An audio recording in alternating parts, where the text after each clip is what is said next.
Wij hebben zo'n 2200 euro keer. Dus ik denk dat diezelfde jongen eigenlijk net op stap kunnen. Had ze hem goed nadenken, maar die met sparen. Tolve jongeren die het vorige weekend een paard van de World Press fototentoonstelling in Dokkum vernield ha, staan tieren duidelijk op beeld.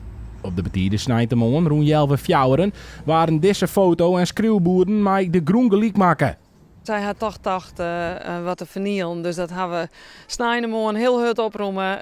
Voor iemand die het net wist dat het te stier, voel het net op. Maar we hebben al voor zo'n 2200 euro keer. Ondertussen stiert het er alweer. Dus het is hersteld. Het werkt net in de foto's richt. Het wie gewoon, we gaan iets vernielen en dat doen we nou. Ad en Petra van den Berg binnen speciaal uit Drenthe wij 2 dagen en 1 nacht naar Dokkum kwamen om de tentoonstelling te bezien.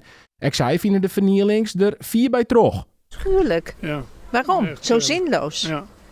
Terwijl je wel ziet dat op dit moment scholen hier rondlopen om te zien wat dit brengt. Dus ja, niet te begrijpen dat ze dat doen.